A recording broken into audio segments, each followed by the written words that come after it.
Hello అండి, ముందుగా అందరికీ నాగు స్వయం సమాచారం ఛానల్కి స్వాగతం. ఈరోజు మన వీడియోలో అంటే మనీ మంత్ర విషయంలో మనం మంచిగా మాట్లాడడానికి ఈ మంత్రాన్ని అయితే మీరు జపించాలి. ఇక్కడ మంచిగా మాట్లాడడానికి కూడా మంత్రం ఏంటంటే, మనం ఏదో ఒక వ్యవహారం కానీ ఒక వ్యాపారం వ్యవహారం లేదా ఒక చర్చ ఏమైనా ఒక డిస్కషన్ గురించి మనం ఎంచక్క ప్రజెంట్ చేయాలంటే మన మాట తీరు కూడా చాలా మంచిగా ఉండాలి.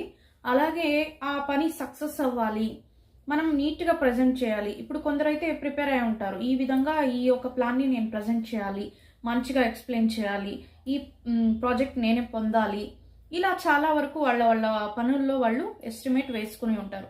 ఇలాంటి వాళ్ళు ఈ యొక్క మంత్రాన్ని అయితే చెప్పుకున్నట్టయితే వాళ్ళ మాట తీరు అనేది మంచిగా ఉంటుంది. ఎలాంటి తత్రపోవడాలు, పొరపాటుగా మాట్లాడాలు ఇలాంటివన్నీ లేకుండా చేసుకోవచ్చు. అదేంటి అంటే సరస్వతి మంత్రాన్ని చెప్పుకోవాలి, అలాగే గణపతి మంత్రాన్ని చెప్పుకోవచ్చు, మరి ఎస్పెషల్లీ గాయత్రి మంత్రాన్ని అయితే మీరు ప్రతిరోజు చెప్పుకోవాలన్నమాట.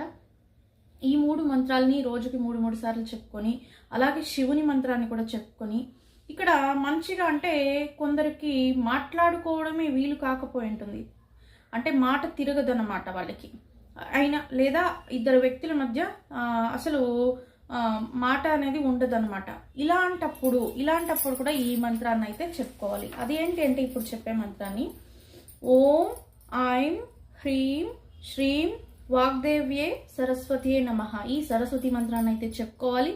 అలాగే ఇక్కడ ఇంకో సూక్తాన్ని అయితే మీరు పఠించినట్టయితే మీ ఇద్దరి మధ్య గల ఒక గొడవ ఇలాంటివన్నీ దూరమై మంచిగా మాట అనేది మాట్లాడగలుగుతారు. వాళ్ళకి మాట్లాడేందుకు ఏదైనా ఇబ్బందులు ఉంటే, అంటే తొత్తరపోవడం, తిరగకపోవడం, నోరు తిరగకపోవడం లాంటివి కనుక ఉంటే కూడా మంచిగా మాట్లాడగలుగుతారు. లేదా మీతో ఏదో ఇబ్బంది వచ్చి వాళ్ళు మీతో మాట్లాడడం లేదు అంటే కూడా మీరైనా వాళ్ళ పేరు పైన ఈ ఒక సూక్తాన్ని అయితే పఠించాలి.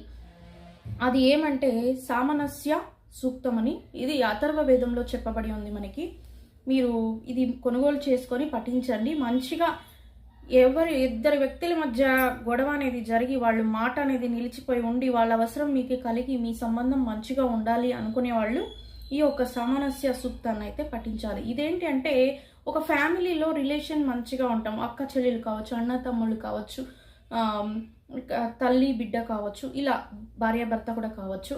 ఇలా విడిపోయిన వాళ్ళు వాళ్ళ యొక్క సంబంధాన్ని మంచిగా కంటిన్యూ చేసుకోవాలి అంటే, గొడవ వచ్చి విడిపోయి ఉంటారు కదా, ఇలాంటి వాళ్ళు మాట అనేది ఉండదు ఇలాంటి వాళ్ళ మధ్య. ఇలాంటి వాళ్ళు ఈ సమానస్య సూక్తాన్ని పఠించుకున్నట్టయితే ప్రతిరోజు మంచి రిజల్ట్ అయితే ఉంటుంది.